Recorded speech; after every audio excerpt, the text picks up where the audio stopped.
Good morning, everyone. So today topic is solar cell. So actually, we know that solar cells, solar panels, solar batteries, solar modules. So actually, it is a made of a semiconductor that generates electricity when they absorb sunlight. So we know that the sunlight is converted into the electrical energy. It converts the light energy into electrical energy. Solar cell is made of a semiconductor like silicon and germanium, and like other materials like gallium arsenide, indium arsenide, cadmium arsenide also being used nowadays. So this is the symbol of solar cell. Actually, the construction of a solar cell, the configuration of solar cell is same as PN configuration. So it is work on the principle of photovoltaic effect. It works on the principle of photovoltaic effect.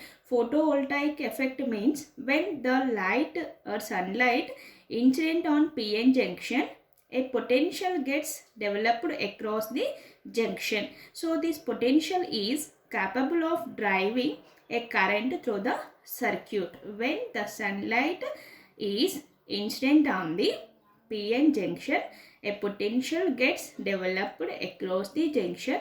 This potential is capable of driving a current through the circuit. Hence, the sunlight energy is getting converted to electrical energy. So, this is the photovoltaic effect. So, the solar cell works on the principle of photovoltaic effect. Photovoltaic effect means sunlight is converted into the electrical energy, or light energy is converted into the electrical energy. So actually solar is like an ordinary PN diode.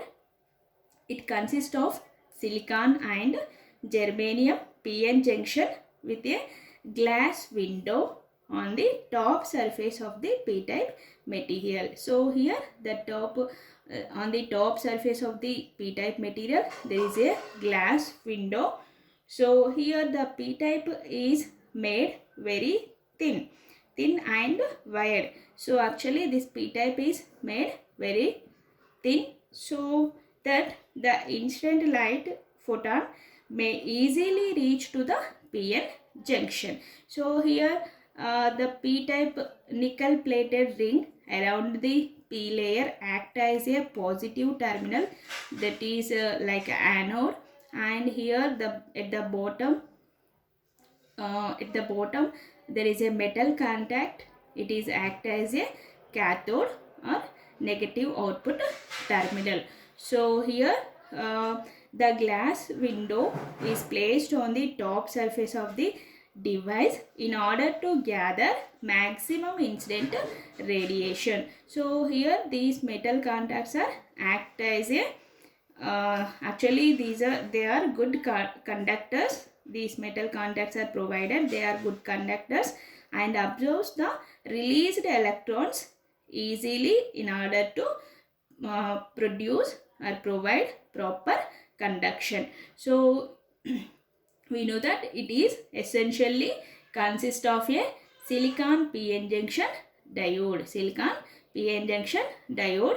So with the glass window on the top surface layer of P material. So top surface, above the top surface of P layer there is a glass window is arranged. So due to here the P type is made extremely thin, so that incident light photons collide with the valence electrons. So when the light is incident on the junction, incident on the top surface of the p-type material, then the p-type material is made very thin.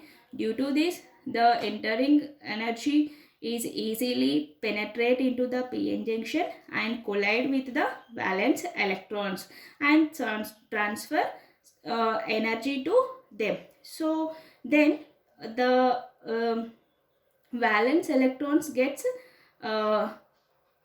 becomes free electrons. So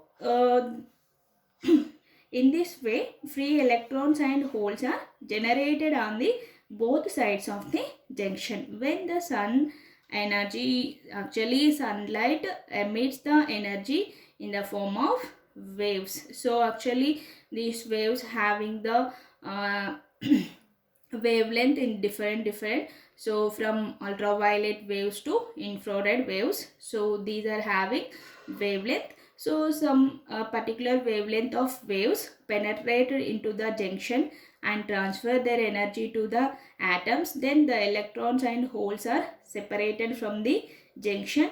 Due to this, the current produces. Due to this, electrons and holes current produces. This current is directly proportional to the illumination and also depends on the size of the surface area being illuminated. So here the generated current is depends on the size of the surface area being illuminated. So so actually it is a made of semiconductor material like silicon and germanium. Thus it works under the principle of photovoltaic effect. Photovoltaic effect means the light energy is converted into the electrical energy. So this is the VI characteristics of solar cell. So here we observe this is the voltage versus current characteristics. Here we observed maximum power delivered across the device when at the bend point of the characteristics curve. So this is the characteristics curve of solar cell. Actually here at the bend point we get the maximum power. So actually, so if we draw a VI characteristics of a solar cell, maximum power will occur at the bend point of the characteristics curve. Okay, thank you.